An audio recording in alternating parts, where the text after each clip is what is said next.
जय हिंद दोस्तों, मैं हूं ब्रजेश मौर्य और आप लोग देख रहे हैं मेरा हिंदुस्तान न्यूज।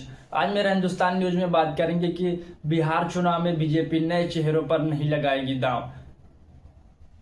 बिहार में विधानसभा चुनाव को लेकर सभी पार्टियों की अपनी रणनीति है। इस बार बिहार में बीजेपी उन प्रत्याशियों को झटका देने वाली है जो लगातार कई वर्षों से बीजेपी की सेवा कर रहे हैं। युवा हैं, उन पर बीजेपी दांव लगाने से फिर कतरा रही है। 80 मौजूदा विधायकों के साथ इस बार 100 से ज़्यादा सीटें जीतने का लक्ष्य है। बिहार में सीमित और कड़े मुकाबले में भाजपा के पास नए चेहरे पर दांव लगाने की गुंजाइश कम ही है। चुनाव आयोग द्वारा विधानसभा चुनाव की तारीखों की घोषणा किसी भी समय किए जाने की संभावना के बीच भाजपा को अपने मौजूदा विधायकों को अपने पाले में करने में कठिनाई हो सकती है, क्योंकि वह एनडीए के भीतर अधिक सीटों के लिए प्रयास कर रही है।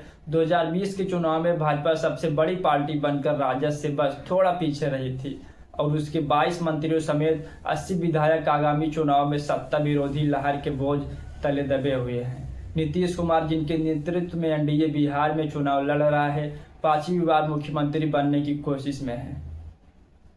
हालांकि पार्टी को उम्मीद है कि हाल ही में दिनों में नीतीश कुमार के नेतृत्व वाले एनडीए सरकार द्वारा घोषित योजनाओं और कार्यक्रमों की श्रृंखला इसमें संतुलन स्थापित करेगी, लेकिन आदर्श रूप से वह नए चेहरों के साथ उतरना चाहेगी, जो कहना आसान है, करना मुश्किल। बिहार के भाजपा एक नेता ने कहा कि विभिन्न वर्गों के लिए बनाई गई नई योजनाओं से निश्चित रूप से एनडीए की संभावनाओं की उज्जवल किया है, लेकिन मौजूदा विधायकों के प्रति मतदाताओं की नाराजगी एक बाधा बन सकती है। बिहार में अब हमारे लिए सत्ता विरोधी लहर बनाम रियायतें हैं। आप लोग को बता दें दोस्तों कि उन्होंने कहा कि इसके अलावा बिहार कोई गुजरात नहीं है।